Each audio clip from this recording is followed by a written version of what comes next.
Right, ladies and gentlemen, welcome. If you want to continue conversations, you can do so outside. We're not going to lose any time. Minister, welcome back to Your Excellency, Your Excellencies, Honourable Mayor. Delighted to have you back, and I'm glad to report, and I don't think I'm spinning it up, we've had a great conversation. I was going to say since you left, but you started it.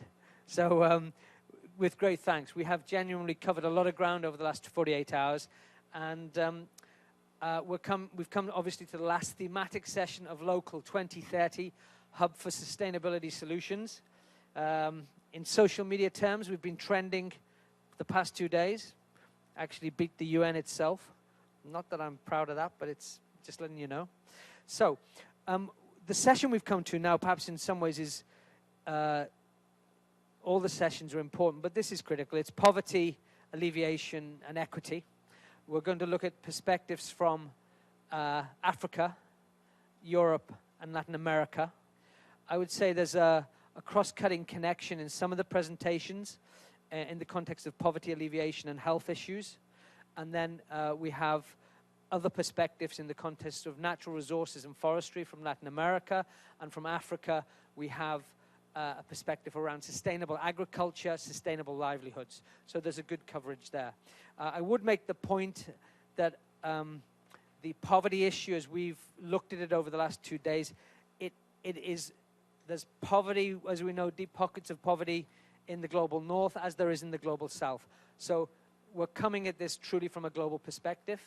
And without any further ado, Your Excellency Ardalan Shekarabi, the Minister for Public Administration, the Swedish government. It's round 2 for you at Local 2030. We're delighted to have you back.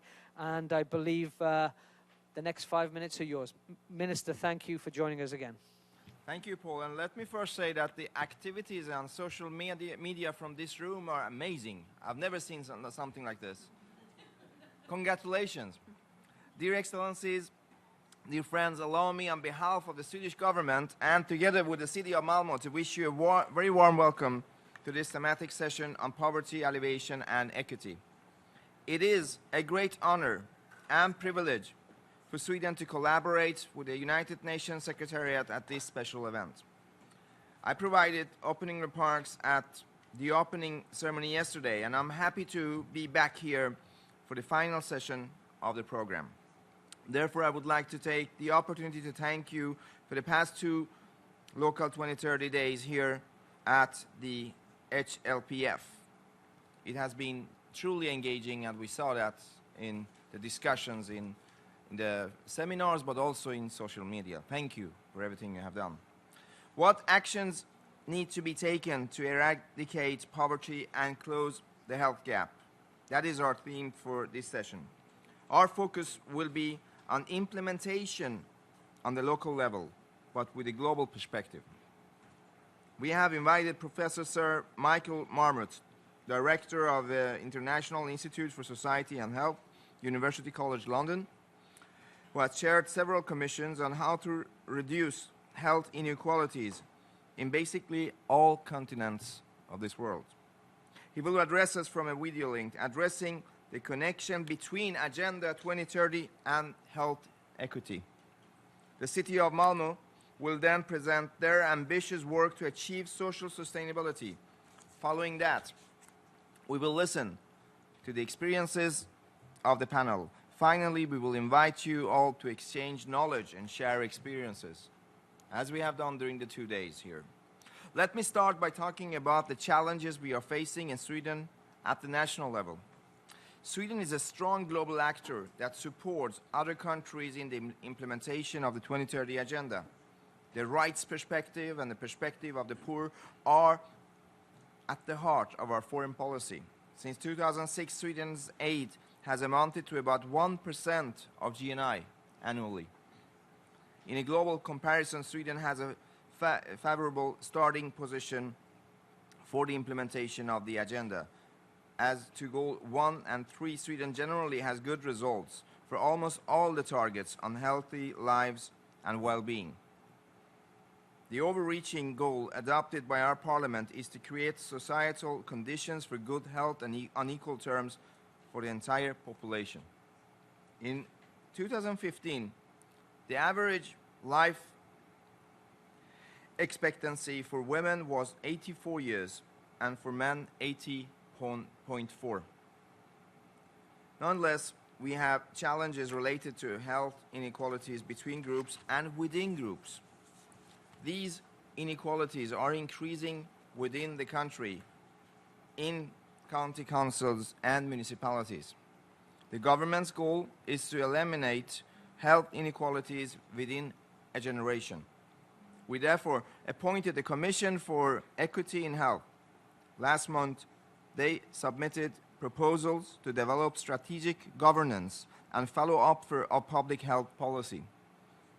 It shows the need for a holistic approach with early and preventive action from large parts of society. Globally, Sweden is a large contributor to child and maternal care and for sexual and reproductive health and rights. Sweden has an active gender equality policy that has helped to reduce inequalities between women and men in society. It is a political goal established by our parliament that women and men are to have the same power to shape society and their own lives. Sweden pursues a feminist foreign policy, which means that gender equality is central to the government's priorities in decision-making and resource allocation.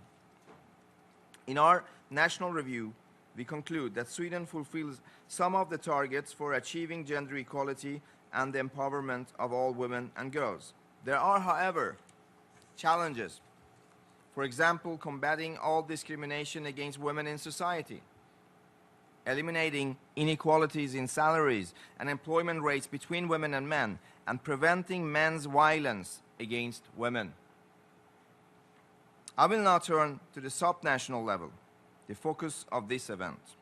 You will soon get a presentation of the interesting work with the Social Commission that the City of Malmö has performed and is now implementing.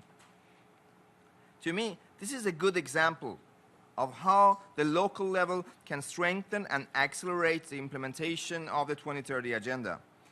The City of Malmö started this work several years ago as the first municipality in Sweden and also worldwide. Since then, other municipalities have initiated similar policy processes to address social unsustainability and health inequality. These initiatives were also, as you have heard, followed by the appointment of National Commission. The Swedish society builds on a strong autonomous municipalities and county councils. They are responsible for several vital societal functions at the local and regional levels. For example, preschool, schools, social services, and healthcare. Self-government provides freedom to adapt services to local needs and priorities as well as to a changing world. The Swedish Association of Local Authorities and Regions have supported and stimulated the work with social sustainability by gathering a number of government authorities and other organizations in a national platform for equal health and healthcare. In this context, I also want to mention that we have launched a new management model that will give government sector employees greater freedom. Knowledge, skills, experience and work ethics of the professions are to have greater influence. To sum up, I can conclude that we face major challenges at the national as well as the local level in the topic of this session. The report from our National Commission for Equity in Health shows that processes that generate inequalities are self-reinforcing. Those who have a better position also have better possibilities for further improvements. This means that we have to fight the inequalities in society only to keep them at the constant level. In addition, we have to make further efforts if inequality is to be reduced. I look forward to our discussions on what actions we need to take to eradicate poverty. Thank you.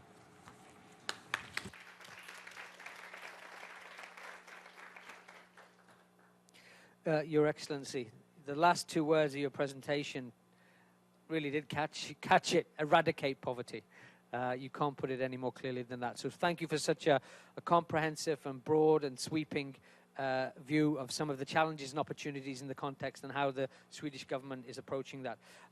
So I'm now going to ask, and forgive me if the order on the board is slightly different to what we're going to actually run it, but I'd like to invite, again, a second returnee. So Sweden must like what's happening here, right? I'd like to invite the Honourable Katrin Stjernfeldt-Jammeh, who's the Mayor of Malmö, to present perhaps the case that the Minister has highlighted. So the floor is yours, and thank you for rejoining us. Thank you very much. Excellencies and delegates, thank you for inviting me and the City of Malmö to share with you how we locally address poverty alleviation by addressing health inequality. I'm the Mayor of Malmö, which is the third largest city in Sweden. Some of you heard it on the last session, but I will give you a short notice anyway. We are a global city with 179 different nationalities, and we speak together over 140 languages. For us, it's obvious that whatever happens in the rest of the world, it do affect Malmö, and it do affect our citizens. And everything that we do in the city do affect the globe and the world around us. Malmö has, since Global Agenda 21, put strong emphasis on environmental climate issues and has managed to turn environmental problems into becoming part of a strong innovation system when it comes to water, food, recycling, and ecosystems. And in 2008, we decided to put equal effort to the social dimension on sustainability. We saw an increasing health and well-being, but we saw that it was not for everyone. 3 out of 10 children grew up under socioeconomic stress, with higher unemployment rate, a lower level of education, and a lower life expectancy than average Sweden. At this time, World Health Organization presented their report, Closing the Gap in One Generation, led by, as you heard before, Sir Michael Marmot. They urge actions from all nations in the world, and they gave a framework how to reduce inequalities. Inspired of this, we launched the first local commission. We gave the Commission the task to suggest strategies on how to reduce health inequality, focus on socioeconomic aspects, early childhood development, and democracy and empowerment. And I think that's an important part. The Malmö Commission involved 50 researchers, 2,000 people representing different stakeholders, public, private, civil sector, and it finalized its work in 2013. They presented 2 overarching recommendations. 1, work with long-term social investments. 2, do it in an inclusive partnership, which is very close to SDG 17 as we know it today. Apart from this, the Malmö Commission suggested 72 different recommendations concerning basically all responsibilities in our municipality: income equality, education, decent work, housing, and living conditions. The Malmö Commission is now being implemented in the city on a grand scale, and today we see a distinct mind shift within the municipal administration and its collaborating partners. We see a positive trend, and among other things, the results show a higher level of education today, a decline in people in need of social benefits, etc. The Malmö Commission basically addressed 12 out of 17 SDGs. So therefore, we decided as the first Swedish municipality to implement Agenda 2030 and make the SDGs as leading principles in our city. So finally, 2 more personal remarks. I think, 1, leadership is core, both on the local and the national level. I'm really proud of the government today that you are highly aware of this today. And I think that's important, that we work together, close together in this. 2, collaborating in partnership is not always easy. But we need to redistribute power and take care of everyone's commitment to fulfill the goals. This agenda is not an agenda for the municipality itself. It's an agenda for the whole society within a city. Thank you.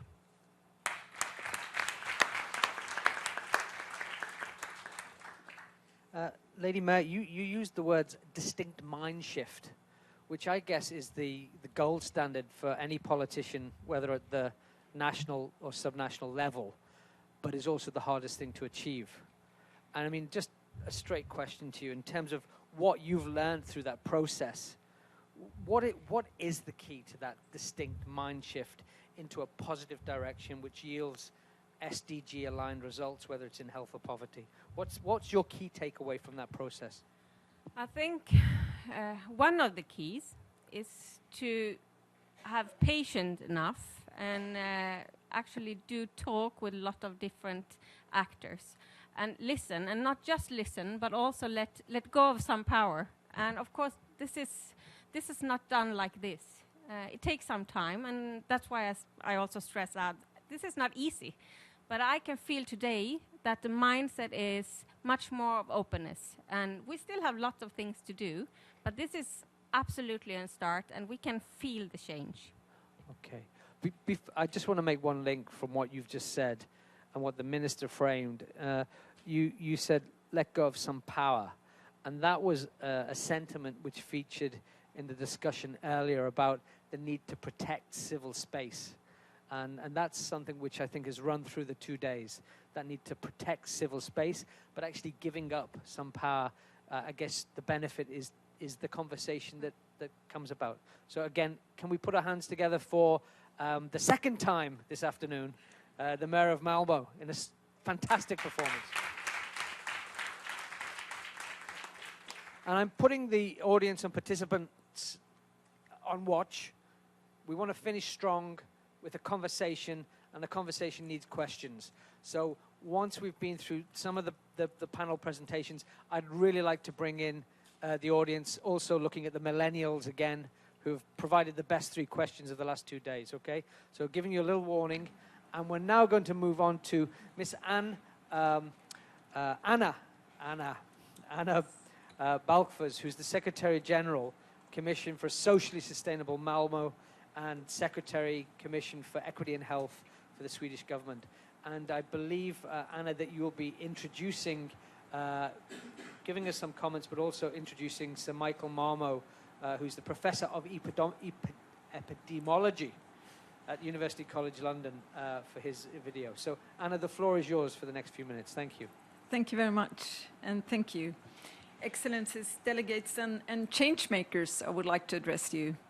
Addressing poverty, alleviation, and equity on both the European, Latin American, and African level. It's clear that we all have different reference points to SDG 1, but we share some similarities in challenges, because health inequalities are increasing between countries, with as much as 40 years of differences in life expectancies between countries and 20 years within countries. And even if a city or a country like Sweden, as Minister Shekarabi addressed, with one of the highest life expectancies in the world, differences are increasing. It differs 5 years of life expectancy between those with high and low education in Sweden. And what the WHO Commission, shared by Sir Marmo, addressed is that if we want to improve health and well-being for all and leaving no one behind, we need to address the causes behind the causes, the conditions that make people sick in the first place, not only providing health care when you get sick, but the condition in which people grow, live, work, and age. It's a matter of money, power, and resources, how they are distributed by political, social, economic forces. And what the WHO Commission stated, and also was the starting point for the Malmö Commission, was that reducing health inequalities is an ethical imperative, Social injustice is killing people on a grand scale, the WHO Commission said, and where systematic differences in health are judged to be avoidable by reasonable action, they are quite simply unfair. And the 17 SDGs give us a great framework to reduce health inequalities. And what the mayor of Malmö just said, that addressing health inequality equals actually addressing 11 out of the 17 SDGs. From my perspective, both being General Secretary for the Malmö Commission and also working with the National Commission, I would like to say that Sweden is a good example on both a bottom-up and a top-down perspective where they meet. And the Malmö Commission was the first local commission in Sweden, but now we have about over 20 local and regional commissions focusing on social sustainability in Sweden. And the initiative with the National Commission for Health Equity, also responding to the local and regional level, is a good example on the political leadership that's needed both on a local, regional and national level. And if I then get the opportunity to introduce a message for us all from Sir Michael Marmot, who's just like Paul said, Professor of Epidemiology at UCL. And he has a clear message for us, and that's basically that the SDGs provides a great framework to reduce health inequalities. Thank you.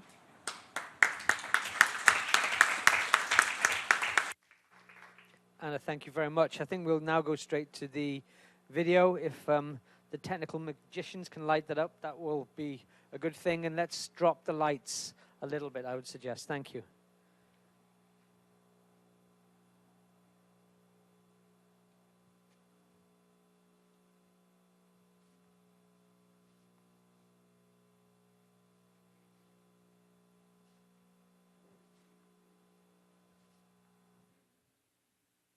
If you think about global health, first, the dominant.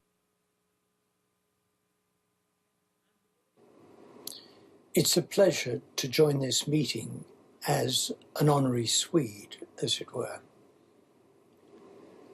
The SDGs give us a wonderful opportunity. If you think about global health, first, the dominant model was disease control, and that still persists. Stop TB, roll back malaria, address HIV/AIDS, now pay attention to non-communicable disease. A second approach was to discover the importance of health systems, and that, of course, is a dominant position in global health. Universal health coverage, vitally important. But a third approach, which was crystallized by the WHO Commission on Social Determinants of Health, was to take action on the social determinants of health. In other words, to address the conditions that make people sick in the first place, not only to provide the health care they need when they do get sick. The WHO Commission said that the conditions in which people are born, grow, live, work, and age, and inequities in power, money, and resources are fundamental drivers of health, and the unfair inequalities in health that we call health inequity. That's true when we look at differences in life expectancy within countries of as much as 20 years. And it's true when we look at the inequalities in health between countries of getting closer to 40 years. The SDGs provide a framework for taking action on social determinants of health. My own view is the two main issues facing the world are growing inequalities and climate change, the environment. And the SDGs potentially address both, and we need to address them both at the same time. We need evidence of what makes a difference. Currently, I'm chairing a commission on equity and health inequalities in the Americas. I did something previously in Europe and in the UK. But we need something in addition to the evidence. We need a commitment to social justice. We need to say that improving the health of the most disadvantaged, reducing the social gradient in ill health, is a matter of social justice, not simply one of economic efficiency. And the SDGs provide the framework for the kind of cross-government action that is absolutely vital if we are to address health inequities within and between our countries.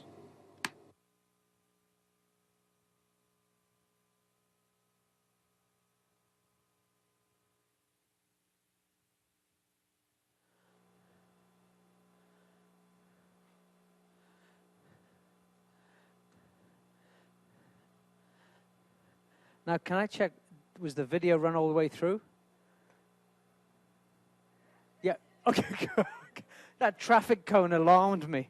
All right, well, let's put our hands together for the professor.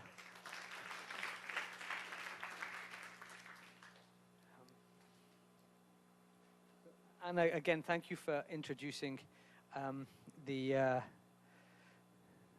professor and for the people who arranged that video. And I think his appreciation and understanding of the importance of the SDGs speaks for itself. I think with that, before we move to the Honorable Manuel Gambini Rupai, who's the regional governor for Ucayali, Peru, I would like to hover just for a moment, because we've had a presentation by the minister, by the mayor of Malmo, by Anna, and by the professor. So there may be some questions in the context of poverty alleviation and health, the Malmo example, the sheer hard work done. So I'd like to open it up just for a few minutes, a few questions to the audience. Do we have any hands? Points of clarification? Or has anyone got specific questions for any of our panelists? Please, sir, if you could turn the microphone on and introduce yourself. Yes.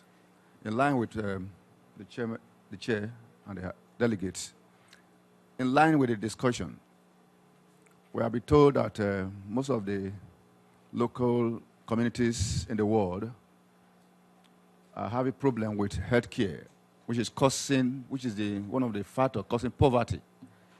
The amount of money spent on healthcare. And most of the local communities in the world lacks amenities. So what actually is the UN doing and some of these agencies doing to really enhance and empower people living in this grassroots community? Because in a conference like this, you hardly see people coming from such places. And they are the ones suffering the brunt. So what can really be done to carry them along so that they will not be left behind? I think it's a super question. Could I just ask, where are you from? Which is your institution or government or organization? Yeah, I'm in the private NGO sector. The private NGO setting. What's the name of the NGO? My name is the NGO, Head of Our Skills. Okay. And where are you based? Nigeria. In Nigeria. Yes, okay. Yes. So that's a wonderful question.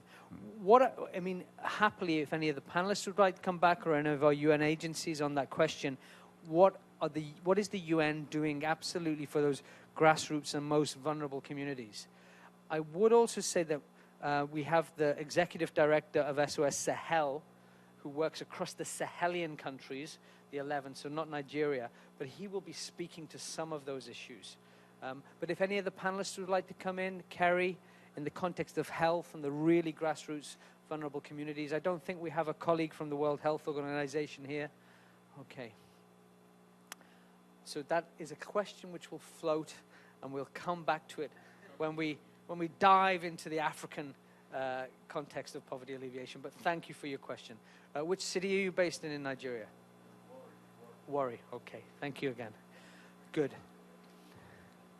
Okay, Kerry, if you introduce yourself. I'm Carrie Constabile from the Executive Office of the Secretary General, and we are managing Local 2030 from our team. I am by no means a health expert, so I am entirely unqualified to answer this. But I do want to just flag a couple of things. One is the Secretary General did issue the report on the reform of the development system, which does call for strengthened country teams, reformed country teams, and there is a very obvious emphasis on those left furthest behind. So I think that there's a real expectation that there will be really more of a focus from UN country teams on what are the different ways in which to engage local communities to make SDG implementation possible. So I think that's my answer in terms of to stay tuned on that process. I think from the health area, what I would emphasize is we don't have the World Health Organization in the room, but WHO is a part of Local 2030, and as is Every Woman, Every Child, and both the agency WHO, of course, and Every Woman, Every Child are really focused on the most vulnerable, and so we can put you in touch with the people that actually can answer this question much better than I. Thank you, Kerry. And just to add a footnote, I mean, we had the discussion earlier on today that every year the WHO believes that out-of-pocket health expenses every year drives 100 million people back into poverty and 150 million people into extreme financial distress. So that's 250 million people a year because of out-of-pocket expenses and the lack of universal health care. So it's a well-taken question. Thank you. Do we have any other points or questions? Joel, I'll definitely come to you in a second. I'm just seeing if there's people who haven't spoken before. So if we could take yourself and then Joel, and then we will move on to the next segment. Please, could you introduce yourself? Yes, please. My name is Jacob Granit. I'm from the Swedish Marine and Water Management Agency. So it's a national agency. But I'm very curious. The presentation by our colleagues from Malmö is, of course, extremely important because Malmö is indeed a truly global city in a very small country. So it is setting the standard for how we're going to go about building a social, equitable society.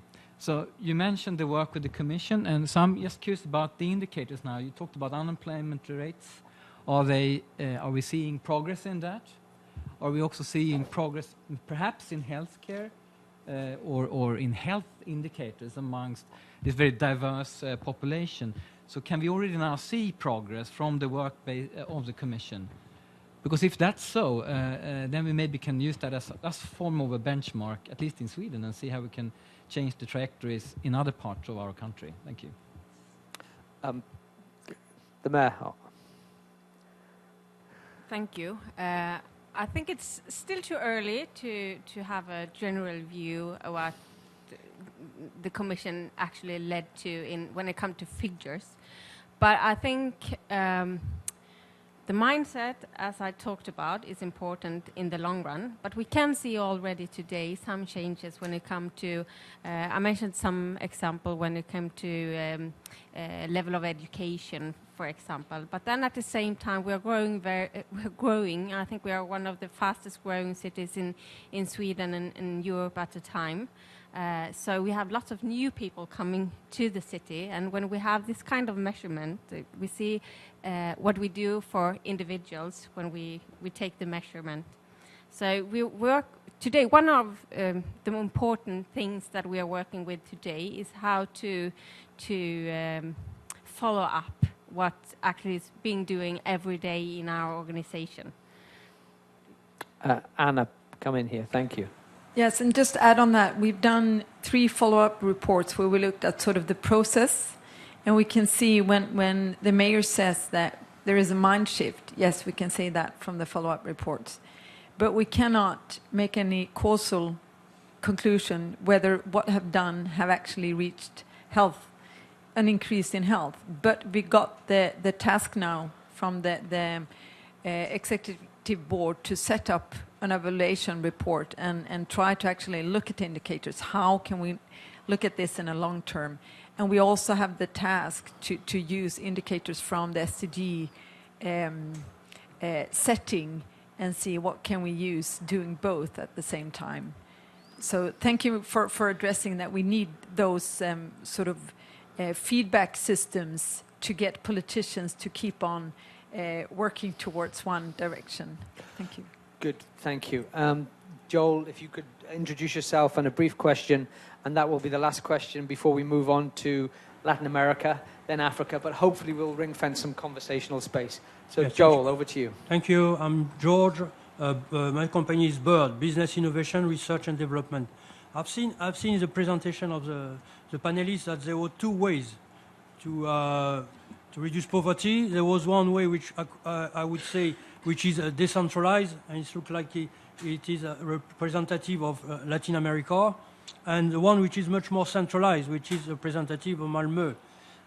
This is right. But in fact, if I take my own country, which is France, I'm sorry, it looks like all is centralized, and mayors are like managers, and sometimes they need money, and money comes from the states.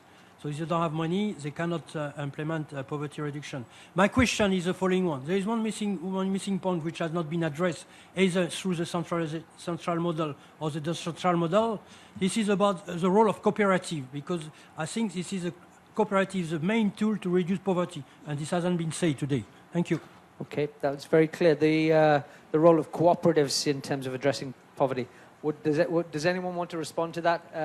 Your Excellency, Minister Shekarabi, thank you. Thank you for your question. I believe that the role of cooperatives and the social economy and third sector is very important. From a Swedish perspective, this is one of the main challenges, to find ways to cooperate with the cooperatives and social companies, because government alone cannot reach these goals. We have huge challenges, and still we are one of the countries with best conditions in the world, and still we have to do a lot for integrating all our population in the labor market. Is that possible to do without cooperation with the third sector? No, I don't believe so.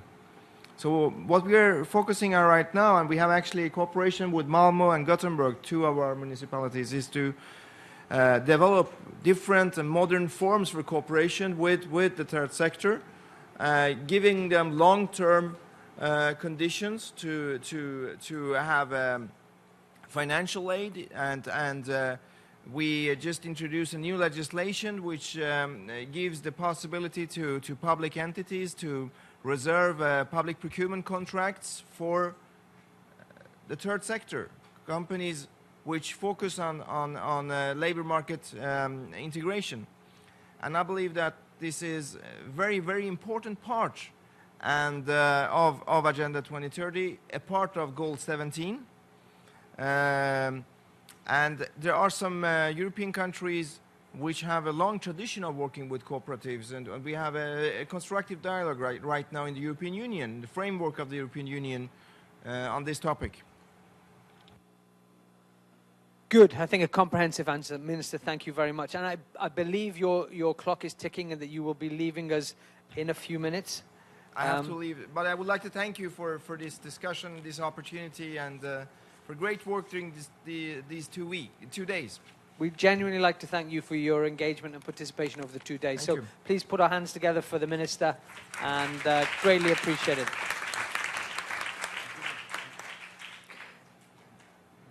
And good luck with the rest of your work at the high-level political forum. So thank you again.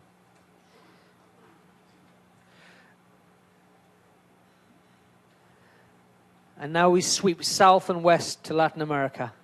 And I would thank you for your patience, and I would invite the Honorable Manuel Gambini Rupai, the regional governor for Ucayali, Peru.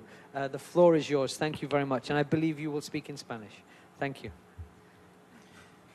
Sí. Yes. Thank you very much. Thank you for the invitation to be here. I'm coming from South America, from Peru. Peru has 3 areas, the coast, the mountains, and Amazonia, where I come from, it's 100% the Amazon. There are 10.5 million hectares of woodlands. That's where I'm the governor. But we have health problems and problems of education when it comes to the indigenous communities.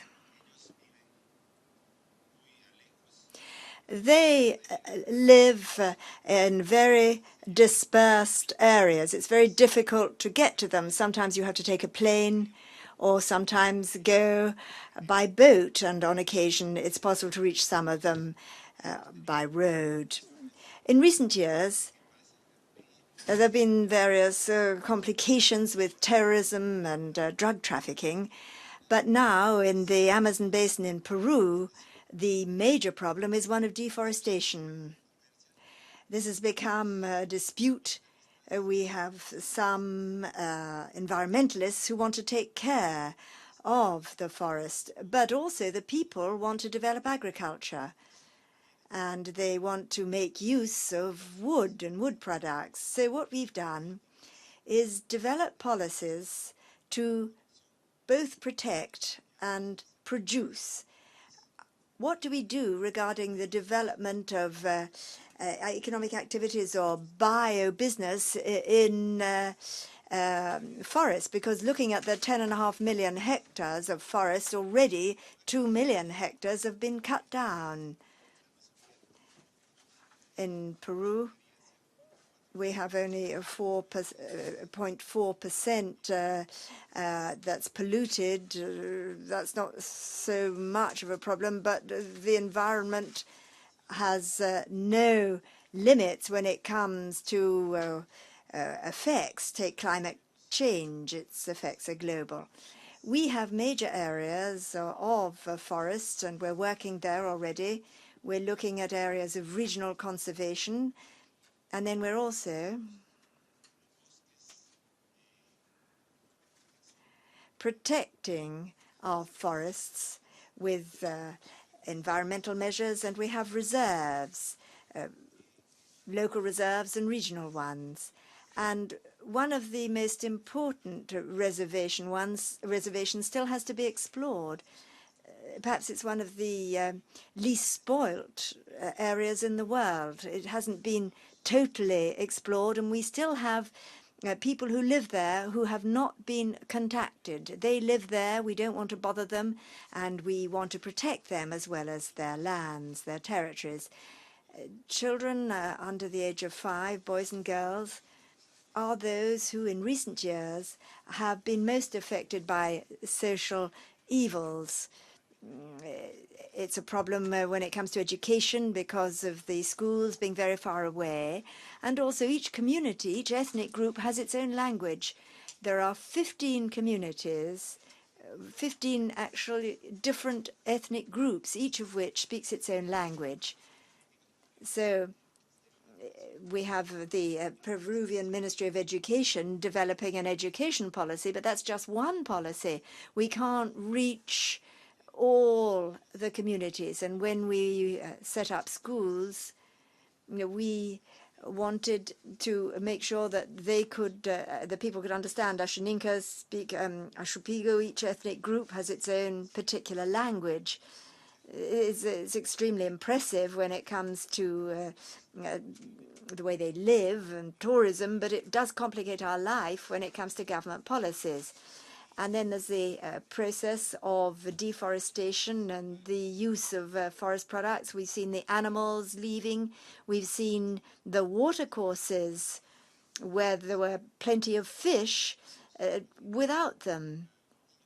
And children are affected by chronic malnutrition. And in the regions where I'm a governor, there's a very high percentage of children affected by lack of good nutrition. We, the governors of the various areas making up Amazonia, have come together, and we are developing joint policies with support of international cooperation. And we have very significant plans to recover, to rehabilitate degraded soils, to replant the forests and agroforestry areas. We have 100% of if you look at the cocoa varieties in the world, 60% is in our world. We won the chocolate competition in California. Letterpress Okayali was the chocolate that beat everybody else, all the other competitors. So I don't know how much more time I have. Muchas gracias. Thank you very much. Continúo. Ya, muy bien. Seguramente harán muchas preguntas. I'm sure that there'll be many questions. And what I do want to say to all of you is that Peru is not a great polluter when it comes to climate change, but we're very much affected.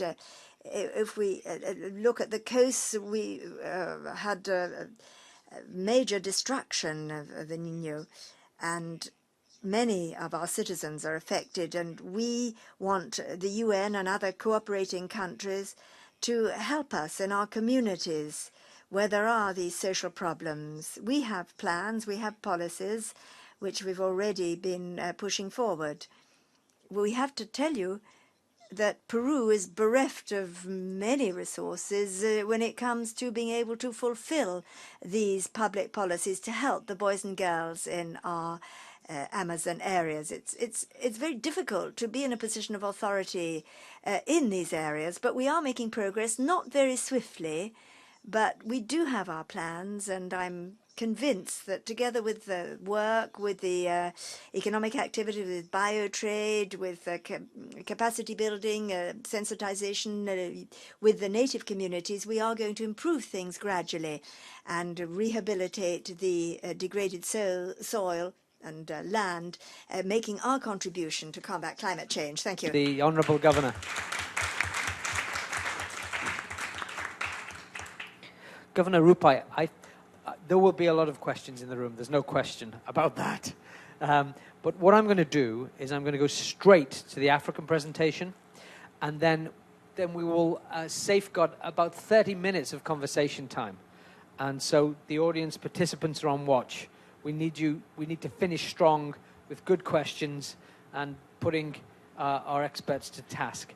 So if you don't mind, I will bounce now straight on to, as I say, we flew from Malmo south and west, and now we're flying back east, I guess, to Africa. And I'd like to introduce Remy Hemerick, who's the Director General or Executive Secretary of SOS Sahel. And for the sake of complete disclosure and uber transparency, I have a role with Remy on his international board, and I know that he left his holiday in Greece to join us. So that deserves a clap to begin with. Remy, the floor is yours, and I believe you have a few slides with some compelling images. So Malmo, Peru, the Sahelian band in Africa. Remy. Thank you very much, Paul. Well, can we lower the lights a little bit? Thanks. From Europe, South America, we can speak about the Sahelian countries, about 11 countries south of Sahara, which are really facing vulnerability of security, climate, and poverty. At the same time, at the scope of democratic dividend, its population is growing from 300 million to 500 million by 2050, which is a big challenge, and more than 50% of the population is under 25 years old. If we look at the challenges of the Sahelian and the drylands, the Sahelian region have about more than 40% of the degraded land in the world, and 50% of this population is really under extreme poverty. Another aspect, we were talking this morning about energy. It's only 5% of the population which has access to electricity. We can look also on the dryland as opportunity. For example, it is 60% on the uncultivated land in the earth, and as I was saying, the youth population. SOSL was created 40 years ago by former president of Senegal, Léopold Sédar Senghor, and we implemented about 450 projects within 1,000 Sahelyan communities and CSOs, mostly on nutrition, livelihoods of a million people across the region. Last 2nd of July, the French President Macron was participating to the G5 Sahel about security issues in the region. Well, we had a message for him. We can make the planet great again, but why don't we start by the Sahel? And well, we hope that the Sahel Alliance will be a reality. We can continue on the slides. Next. So, as for example, in the recent year, we have been implementing some ground projects to make livelihoods to be sustainable, seeking and assist farmers' communities to get access to international communities' value chain. For example, as gum arabic. I don't know if some of you know gum arabic, but I have some samples here, and maybe you consume it every day not knowing about it. You have gum arabic in the famous... Remy, let's pass that around the room. Yeah. And if it comes back empty, we'll be annoyed. Please. Okay. In some famous sodas, I don't want to speak about brands, but you have also in so many cosmetics and so many food products, because it is a fiber which is very useful for agro-industry and for pharmacy and cosmetics. Well, we can go on with the slide. And for example, in Chad, 300,000 families are living on gum arabic productions for 40% of their income. And we've been working to increase gum production. We can go to the next slide. And also to value supply chain and also improve women empowerment, because in Sahel region, most of the work on agriculture is done by women. It's almost 90% of the food production which is provided by women. And another aspect is to manage on the long term the natural resources. So we'll have the next slide, some pictures about the Arabic gum production, can go on, the value chain, women implication, empowerment, and management of the resources. And as we were speaking about energy this morning, how to preserve the fuel. Another example is really to fight for climate-adapted farming system, such as regreening the Sahel through farmer-managed regeneration sustainable agriculture. Actually, we can observe, for example, that in Niger, 7 million hectares of land have been regenerated by this farm-managed natural regeneration. We can go on. We'll see the example of. So this is the region which are mostly affected by the regeneration. Next. And for example, in the Dalol Bosso in Niger, which is about 50 kilometers from north of Niamey, we have been regenerated here 5,000 hectares of land just on natural regeneration, including communities in local plan of development. We can go on. Please, next. Oh, sorry, we can go on with the... and really, the long-term plans are very important. First, how to preserve the water, how to improve the farming system, mostly on the cultivation of gardens and vegetables. Then also, we'll see the natural regeneration coming after a few years. Let's go. Some pictures of the Dalol Bosso. We can continue. So most of this work done by the communities themselves, as we were talking with the example of Sweden and the inclusive partnership with the communities is so important. And one of the solutions is really to fight against food insecurity, against malnutrition, and sometimes it doesn't need so much investment. For example, the natural farm regeneration costs between $15 and $50 per hectare, which is much more less than giving food to families who are undernourished.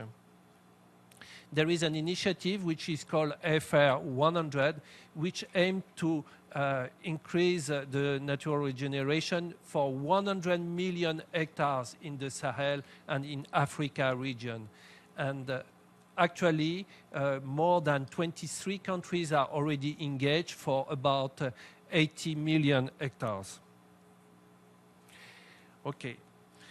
So, to reach this potential, we believe that the region must tackle three critical priorities. The first one is food security, nutrition and resilience, sustainable eco-friendly agriculture, shared growth, wealth, and prosperity. We've been talking about that already.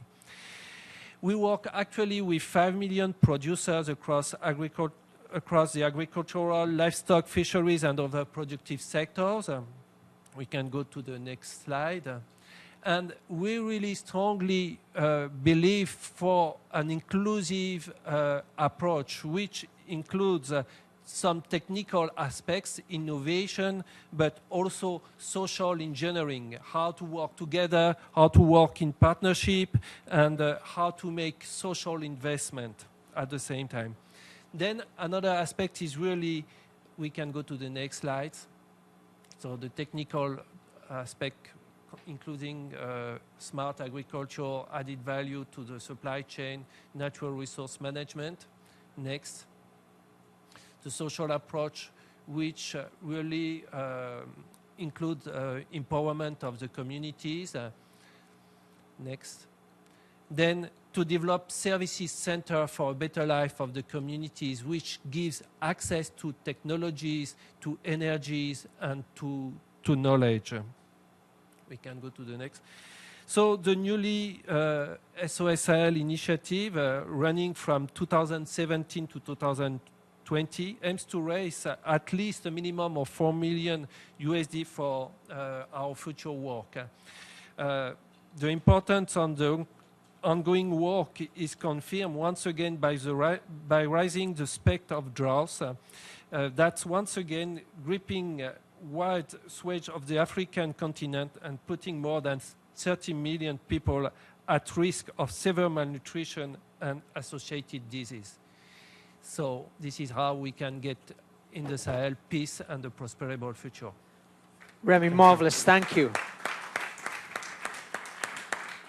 And both the images are powerful and compelling, but having done a little bit of travel with Remy in the Sahelian countries, the impact of the work done on the ground is more compelling. It's marvelous to see. So what I would like to do is open up the floor, the conversation. Anna, it's never good to have empty seats. So why don't you sidle up, and you could be a minister for the next 20 minutes, or if you want to take his sign away, that would be good. But yeah. So look, this is the last 20 minutes of the 2-day special event, Local 2030. So I'd like to finish strong. Questions, thoughts, answers. Our friend from Nigeria still has not had his question answered. I'm going to give you a quick personal perspective. I won't go into details, but I'm married to the World Health Organization. And I know, as one example, in terms of what you're saying, that between August and September last year, in the Congo-Angola border and Kinshasa, that the WHO delivered 30 million vaccine shots against yellow fever. It's the sort of thing which isn't seen in the press. You don't hear about it. But I know that the effort to mobilize the resources to do that was quite remarkable. That's just one personal example I'm giving you, as my wife was very much involved in that. Can I bring you in for a question or a thought? And Let me open it up then, please. Changes. It's the problem of acidic water that is being consumed by the communities, the grassroots people. And if that can be handled, I think most of the ill health problem could be solved. Can I put that question to Remy? Remy, I know you're an agronomist, and I don't know if acid water is your area of specialization or expertise, or anyone else in the room, but our friend from Nigeria is saying that the consumption of acidic or acidified water causes a great many health problems. Is that something you've come across in the Sahel, or is it something that you're dealing with? Not really. In fact, I don't know if you speak about polluted water, or is it coming from mines, or what are you speaking about exactly?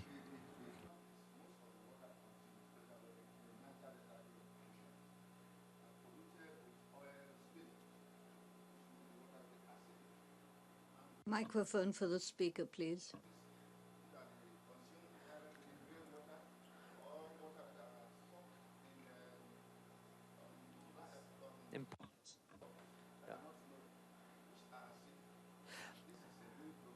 Do you know what I would suggest in terms of the answer, Kerry?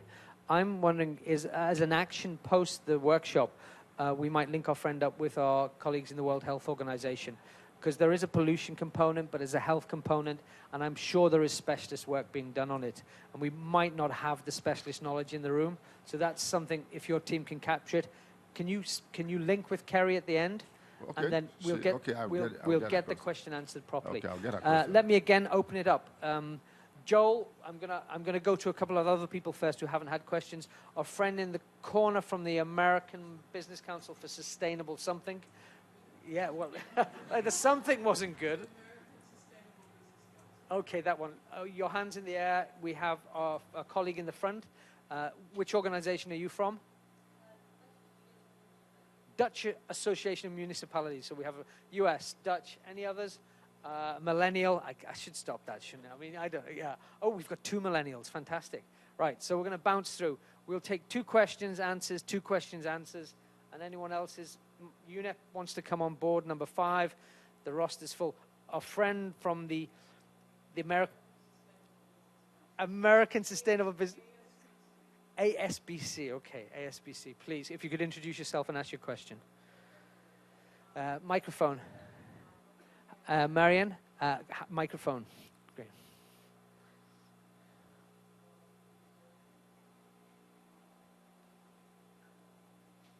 Good to go. Thank you. Marianne Howland. I'm a small business owner and a member of this American Sustainable Business Council. I serve on the board. And I'm also the founder of an organization called the Global Diversity Leadership Exchange, which focuses on diversity and inclusion at the intersection of sustainability. So here's a question or a conversation that I'd like to kind of expand on. The gentleman at the end of the table offered up that cooperatives are the solution to poverty, which I think is a really interesting proposition. And in fact, the ASBC is now working on, there's a movement afoot in the U.S. around cooperatives as a solution for worker ownership being the core value of how a cooperative would work. So I would just be interested to hear if there's anybody in this room that's had an experience with worker ownership or cooperatives, or have any opinion about how they might play a significant role in reducing poverty. Okay, great question. I'm going to take the second question, which is the Association of Dutch Municipalities, and then we'll answer them in a bracket. Okay, thank you for the question. If you could introduce yourself with the second question. That microphone has caused us a problem for 2 days. Could we do a switcheroo? That's good. Okay. My name is Ellen. I've been working in the past year or so with the campaign that the Dutch Association of Municipalities has around the SDGs and the contribution that Dutch municipalities can make to the SDGs. I'm really sorry I missed the Swedish presentations, because I suppose we have a lot in common, and I think it's particularly interesting in developed and rich countries to see how SDGs can still feed into discussions about social issues and inequity, because they're not so easily, I think, seen as a framework of reference in Dutch social policies, to be honest. But I actually have a question to Mr. Remy about the experience in Africa.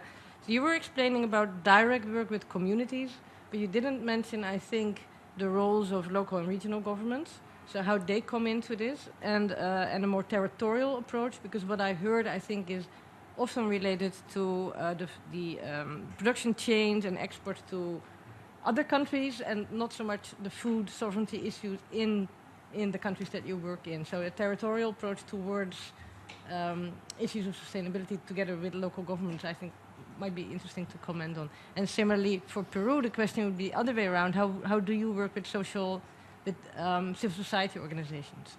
Okay, two great questions. Let's do cooperatives first. Who would like to take that? Any takers on the panel? Anna, yeah. Our minister responded in a sense that it's a very, very strong emphasis in Sweden with the cooperatives. I'm in my personal life, I'm on the steering board of a fantastic cooperative, and that may change it with unemployed women. But I think that, and also addressing another from your presentation, is that doing, like, to reduce inequalities, you might not do equally. You need to set up differently. Like, how do you arrange corporations in a setting, in a country, in a community? We have different sort of legislations on whether it's municipalities, national level, and so on. So maybe, I mean, that's a further on question to discuss. What knowledges can we, countries that have come far and have this at some sort of model within the system, what can we learn from them? And Sweden will be happy to participate in a dialogue about that. You got to come to Malmo in October. That's the key. Yeah. You got to come. You all come. Yeah. We're going to go to a restaurant and eat fish. I know. That's what we're going to do. Cooperative. Yes. That's the key. Before we move on from the cooperatives question, Remy, I know SOS Sahel has some involvement with cooperatives. Can you add anything to that discussion before we come to the Dutch question, which is beautifully constructed? Okay, I think I can reply to both at the same time, if you don't mind. Go for it. Yeah. Okay. First of all, the cooperative system, I think, is one of the next step to involve the producers in the supply chain. For example, for the Arabic gum, we've been working we started from nothing, so we've been working to settle women group in order to be able to cooperate between themselves and to get better information about the market, to store their gum, and also to sell it at a better price. I would just take this opportunity to, and Paul, you will choose to whom you can provide this shea butter, which is made by 3 cooperatives in Mali, in south of Mali. And it is another example. Please, this is why I love this guy. Choose ladies. It's not for men. No, I'm the one who's choosing. Yeah. For heaven's sake. So, but this is a good example of a product which is made in Mali by 3 cooperatives of 1,800 women, and which has a really good interest in all the African region. This is a concrete example of action. Coming to the regional government, it is, sorry I didn't speak about that because it is so natural and normal for us. Of course, in Chad, we still have the decentralization system is not yet completely achieved, and we work mostly with the traditional governance system.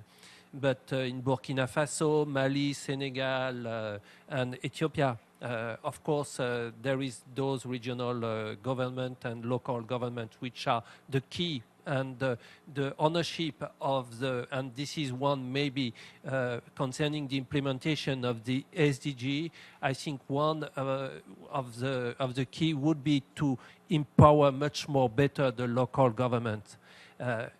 There is a lot to do, and I think as the mayor was saying just before she left, it needs a lot of patience. For example, in Mali, we've been working since about 1998 with the local governments about access to water, access to social services, and the mayors made the first intercommunal system in the North Mali, and even during the crisis in 2012, the system remained even while there was much difficulties. And actually, the actions which is done to restore peace and to rehabilitate also economy in the region is really to invest of the local governments in order to make an inclusive development with all the communities. Sorry, Paul. No, I'm Remy, too long. No, it's not. That's perfect. Yeah. I'm going to jump to the Honourable Governor, who's going to. It's the reverse. That's the clever Dutch question, which you got 4 for the price of 1, which is Dutch mercantilism. That.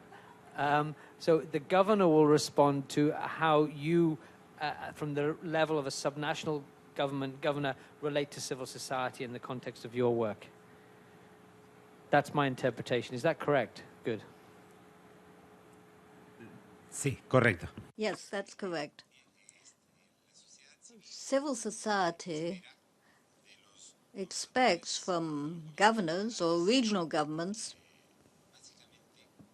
basically how we develop the plans. In our region, we have an agreed plan designed since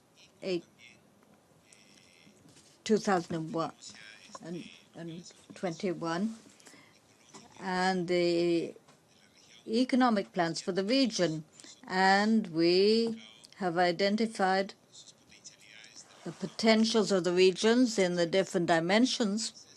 And civil society now is looking at the plans so that they can develop economic activities and also environmental ones. And it's working very well. And you spoke about cooperatives. In our region, cooperatives have begun to function very well. Why so? Because when they're organized, they have the necessary credits and microcredits from private banks. And when they're organized and when they want to export their products, the international market is there, and they have better facilities of developing their economic activities. Civil society is aware of what we do as local authorities. If we develop good plans, then they'll be successful in their work. Comprehensive answer. So we'll move on to the next band, and I'm afraid the hour is upon us almost. So Kerry, I'm going to take 3 more brief questions, replies, then we will look to close in this way. We'll close this session, and then I will make some very brief reflections on the 2 days, and then I'd ask you to close the Local 2030 Hub for Sustainability Solutions special event. So, millennial question number 1, and forgive me for using that again, and millennial question number 2, and then UNEP Martina Otto, the head of cities, to finish things off, and then we're done just about. Oh, we've got another question there, forgive me. All right. And Remy, you've got to get a whole pile more shea butter, because you got me into real trouble then. I had people waving at me here asking for more stuff, and yep, you've created a market. Okay, so if you could introduce yourself briefly, brief question to one of the panel members. Thank you. Hello, everyone. My name is Antonio, and I confirm that I am a millennial. I think I was born in '92, so I think that does make me a millennial. My question is geared towards Mr. Rupai and also Mr. Hemrick. Although any member of the panel, please feel free to jump in and share your thoughts. So I was just recently I just recently came back to New York City after a trip to the Central African Republic, where I spent some time working with MINUSCA, which is the peacekeeping mission, the UN peacekeeping mission in the Central African Republic. And one of the major issues, as you may know, the Central African Republic is a country that faces extreme poverty in some cases. And over the years, it's been proven that there's a direct correlation between literacy rates and, specifically education and literacy rates and the levels of poverty that a country faces. So we've spoken about, efforts along the lines of security, health, and other things such as, Mr. Rupai talked specifically about a little bit. He touched upon this question of security in the indigenous communities of Peru, in the Peruvian Amazon. But I was just wondering what your thoughts are on having more projects geared towards education and improving literacy rates in countries with extreme poverty. Great question, great background as well. But I'll take the second question, and the third, and then we'll bracket them, we'll answer them, then we'll move to closure. But thank you for your question. What was your name again? It's a pretty cool thing to do, go off with MINUSCA. How did you get that? It was through Columbia and a special report that the university has. How long were you there for? Right, okay, well, respect. Please. I was thinking that what hasn't been mentioned, and I think is quite important because it's one of the key factors in why it's proving so difficult to alleviate poverty, is both economic and political corruption, particularly in developing and poorer countries. I was wondering if any of the panelists could give an answer as to how we could safeguard resources and sustainable solutions and protect victims of corruption, because it's one of the key reasons why people are finding it difficult to find economic empowerment. So let's take those two now. That's more projects for literacy in the context of poverty alleviation, and also political and economic corruption. Any, well, I guess there's no silver bullets, but Anna, you've got your hand up. Do you want to take both? Yeah, I think that both of you address two very, very strong messages, and that's also what Sir Marmot addressed. It's the causes behind the causes, like corruption and education, literacy. So again, we need to, and to be able to answer that question, you need to have a person answering on corruption. So I think what we need to do, addressing the SDGs and those, is actually dig down there. What are the actual causes that are drivers for poverty, and look into structural aspects to change that, and not talk about projects, but to dig into education systems together with projects, of course. But so I think that we're back to also where we started, causes of causes. What are the actual drivers that increase poverty or health inequalities? Thank you, Anna. Governor or Remy, would you like to come in on those two questions briefly? Yeah. Of course, education literacy is really a key point for the development of inclusive development and democracy system on the ground. We face the situation, especially in the Sahel region, with the insecurity, the poor population is more affected by the Boko Haram, by all the situation in Al-Qaeda and everything, because there is a lack of education and lack of local governance. If we start from there, it's the best way to fight against extremism and to start development action. Remy, thank you for bringing that to the table. Governor, briefly, if you'd like to respond. Or not.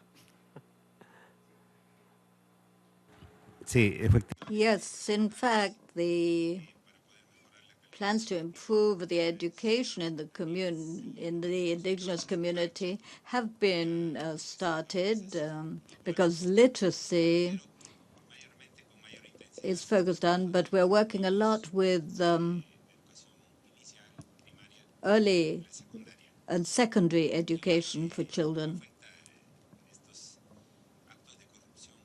Corruption in poor countries is very considerable, and in Peru, we have implemented very drastic rules. And last week,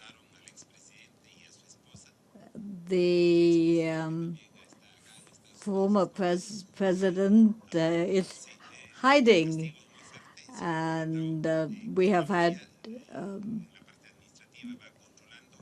in the administrative part where we have controls of what is being done and the judges, and there were drastic measures that are being taken. And the former president, if he makes a mistake, they're going to go after them. Yeah, they're going to end up in prison. Right, the realpolitik of power, hey? Okay. Governor, thank you. Remy, thank you. And we will, Kerry, I'm going to take two more quick ones, and then we'll move to close because we're hitting that 5 o'clock, and I think we have to move on but it's been another rich conversation. So why don't we wake ourselves up and put our hands together for the panelists again, just so the blood's moving. Good. So Martina, Otto from UNEP, and then our colleague next to Kerry for the last question. Keep them brief and direct them if you can.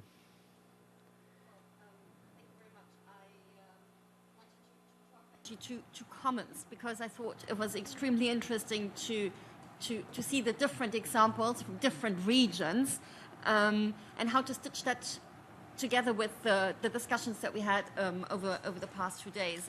And one thing is this issue of participatory approaches that came back again and again, and how important actually it is, you've demonstrated, to empower people for meaningful engagement. And cooperatives do work quite well.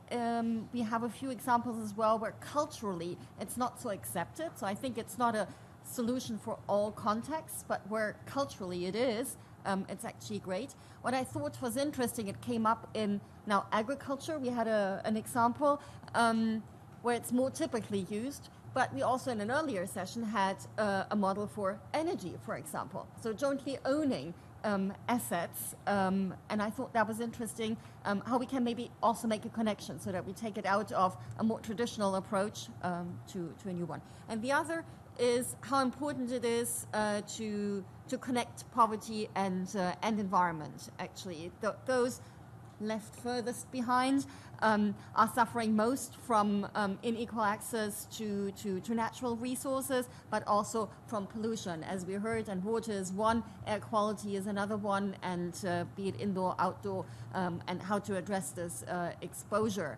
And I think it really speaks for the need to interconnect the different SDGs. I mean, if we want to really do this well, then we have to address them in one go. I was done. No, it wasn't to stop you. It was just to link you with our friend from Nigeria, because I think we are obligated as the UN, well, I'm not the UN, but you're the UN system, to do UNEP in terms of the health context, but also the World Health Organization. So I would suggest if you can swap cards with Martina as well. And it's a beautiful thing created.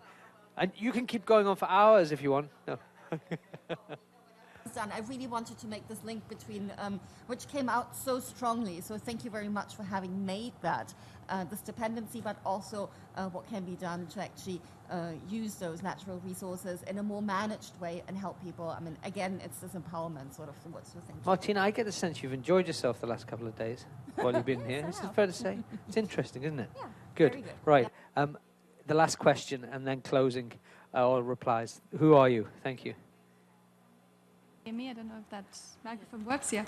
So literally from Martina 1 to Martina 2. I'm Martina McPherson. Now I recognize you. Okay. Exactly, me too, Paul. We met actually at the IPCM dinner most recently. A friend, Matthew Keenan, hosting this. Indeed. Paul, I have a question of actually around sustainable and smart cities and how we can connect goal number 1 with goal number 11 most effectively in the context of, you know, alleviating poverty, but also the role that corporations can play. I'm, by the way, working for S&P Global.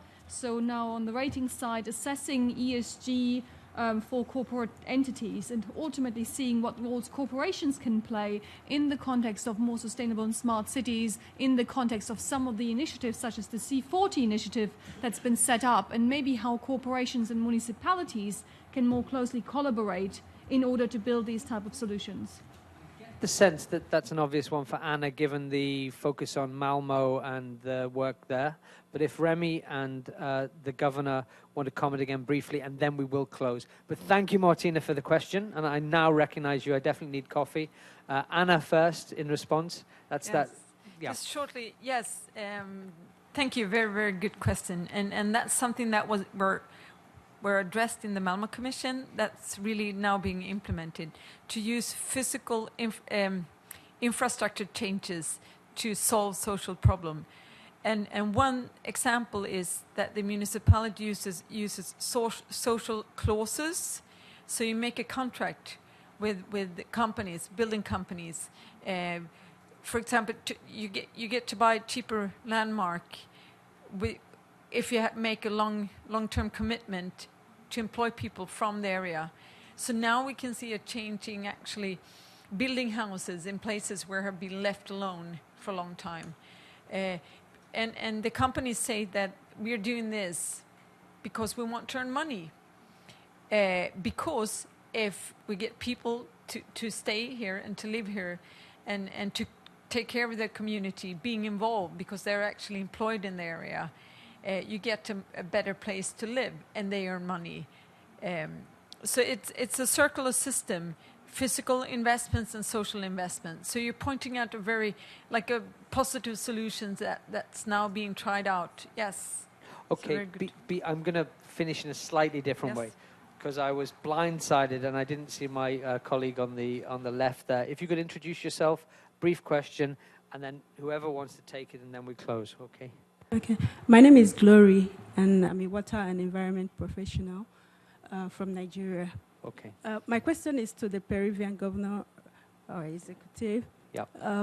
I just want to ask a quick one about how the country is addressing the issue of good mining companies and the local communities whose water resources are being polluted and whose land are being also collected from them by the mining companies. Yeah, because during my postgraduate studies, Peru was one of the case studies. We studied about water quality and the conflicts involving water quality issues. Glory, that is a super tough question. And it's great that we finished really strong because to the governor, in the context of what is your experience of dealing with, I guess, mining-related waste and its impact on the communities and the issues around water. So, Governor, over to you maybe to close in terms of the panel response. Unless Remy wants to come in as well, because I know you have issues in the Sahel. Governor. Sí. Yes. Well, it's true to say that in recent years, there have been a lot of protests on the part of the communities, the local communities, because of the mining companies were responsible for polluting many areas in the country, many watercourses.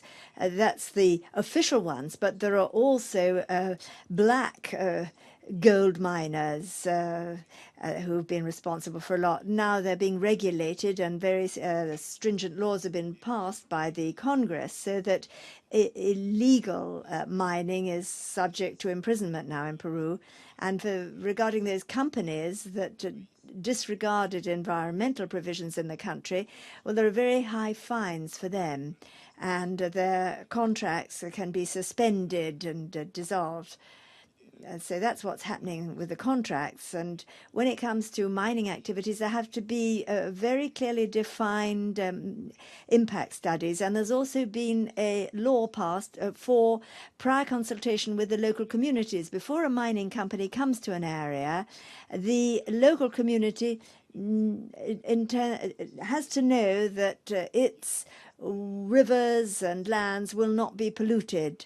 And only if that's so may mining companies continue their work in Peru.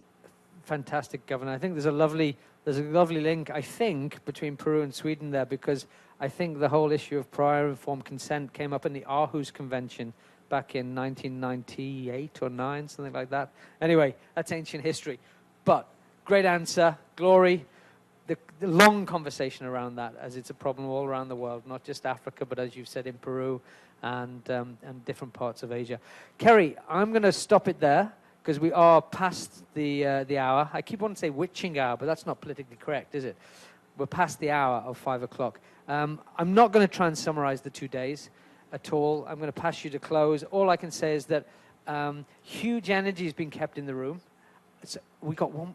Go on. Okay.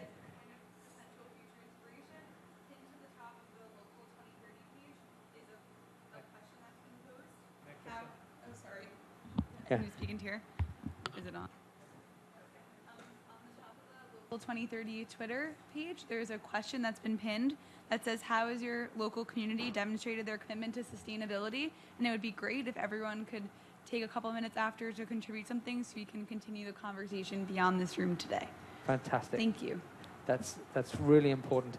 Not summarizing it, I think it's been the sessions through the opening, through capacity building, through data, through energy, through oceans, and our poverty alleviation and equity have been, I think, brilliant conversations and really rich. I think that the challenge for your team, Kelly, in the Executive Office of the Secretary General and in the framing that the Deputy Secretary General of the United Nations made on day one in her video is to unpack all this and turn it into a titanium-edged arrow of local 2030 sustainability and have impact on the ground. And I think it's safe to say that there's a lot of rich feed in from the last 2 days. Very quickly, really put your hands together for a huge effort from Anna, the Swedish government, Malmo, the governor from Peru, who's come a long way to nail quite a few answers, so thank you for that. And also Remy from SOS Sahel. That's been a marvelous panel. Please pass on our thanks to the Mayor of Malmo and to His Excellency. So put your hands together. That you know I'm going to say that's really timid. Please do it properly. Put your hands together properly. Come on. That's better. And before I hand to Kerry, great thanks to the translators as ever. Huge respect. Thank you very much to all of you, and also to Bob in audio and to conference services, and then Kerry's team, who I believe you'll thank. It's been fun. Enjoyed it. Kerry, I'm done. Off to the bar. Thank you.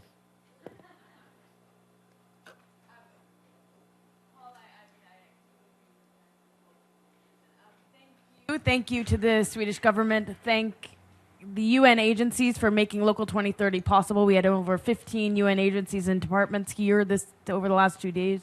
To the local governments, to private sector, to banks. No. I've just got to say thank you to the social media team. And social media, Donetta's team. If you haven't been on Twitter, you are now on Twitter. So don't be afraid. And just the most important thing, I think, other than thanking everyone here and our team who really made this possible, really this is the start. This is a launch pad. These discussions were incredible. What we need to do, as Remy said, we have to take this to the ground. Ooh. And really achieve real results. So I'm looking forward to collaborating with all of you and all of you collaborating with one another and really having the UN as one and a new multi-stakeholder platform that gets things done. So let's move. Thank you.